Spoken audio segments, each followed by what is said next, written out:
Thank you, Mr. President. Will the gentle lady from Antique, Malabon, and Metro Manila yield to some clarificatory questions, Mr. President? Yes, Mr. President, it will be my honor to be interpellated by the distinguished gentleman from Cavite and the Philippines. Thank you, Mr. President. Just 4 friendly questions, Mr. President. And I congratulate the veteran lawmaker for a very well-researched speech, very deeply researched speech relative to climate change. But, Mr. President, my questions will just focus on 4 items, Mr. President.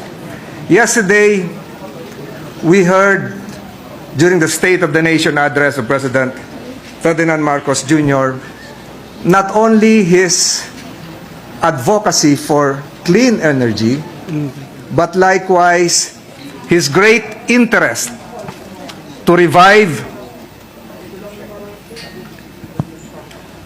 nuclear energy in the Philippines. I'm not referring to the Westinghouse plant in Bataan, Mr. President, but his notion now is that nuclear energy will provide greater means of support in uplifting the lives of our countrymen. Mr. President, my question is this.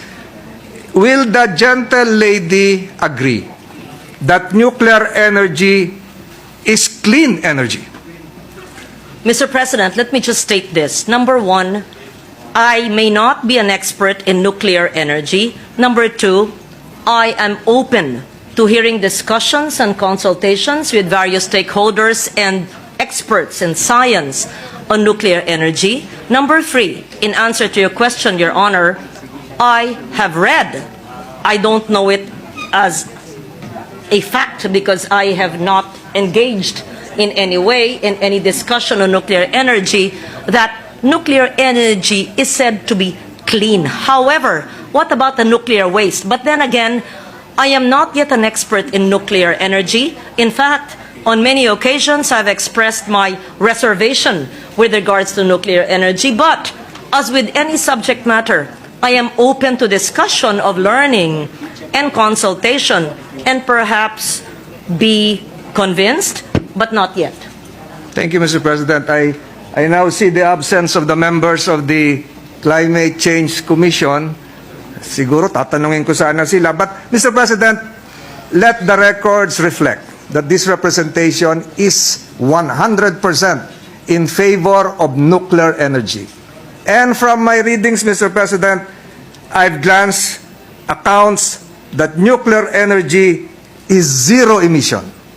Zero emission, meaning to say, Mr. President, it won't contribute an iota of carbon dioxide in the atmosphere. Am I correct, Mr. President? If I may ask the gentle lady from Malabon. I am not certain, Mr. President. This is something we need to discuss in consultations.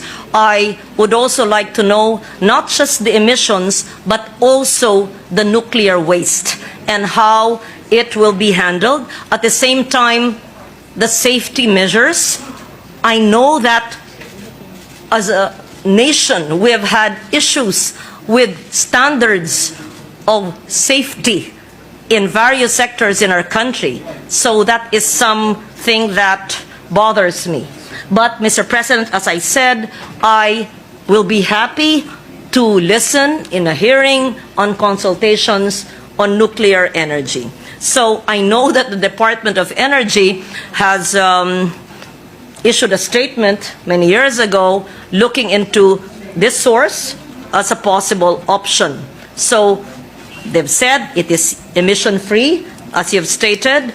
Now, how and where will the waste be disposed of, and who will shoulder this cost? We're not sure of that. So, how about the timeline, Mr. President? It takes time. It takes a decade to develop a nuclear power plant. So, we have the Renewable Energy Law, which was enacted into law in 2007 or 8. I was here in the chamber then, and we helped shepherd the process. But we never closed the doors, and we are willing to listen, Mr. President. So, Mr. President, that means that the reply coming from the veteran lawmaker is that she is amenable to nuclear energy as a form of energy that can be incorporated in the climate change adaptation program of our country. Am I Mr. correct, Ms. President, I am opening to listening to discussions, Mr. President. My question is, will it be safe in the Philippines? We are in the Pacific Ring of Fire. We are in an earthquake zone. From the Sierra Madre crossing through Quezon City and towards Laguna, we have a, what do you call that zone? Typhoon, earthquake belt? Fault. Fault, a belt? Yes, Mr. President. So, as I always say, let's go back to science. I don't think politicians or even executives should discuss this. No, we should discuss it. But decisions must be made based on science. We must base it on experiences in Fukushima. But Fukushima, they say, has been cured. There are solutions because of what happened in Fukushima. But, number one, are we as a people ensured that the safety standards will be upheld? Ganun bang ugali natin? Number two, do we have such huge investments in this time of pandemic recovery and the climate crisis? Number three, is that the only option? Or do we have renewable energy? Libre ang hangin. Libre ang hangin. Libre ang biomass. Libre ang araw. Libre lahat. Mas mura. Ito po, isang dekada para itayo. Pero makikinig po ako sa inyo at gusto ko pong matuto. I'm a forever learner and I want to learn from you, Mr. President. Thank you.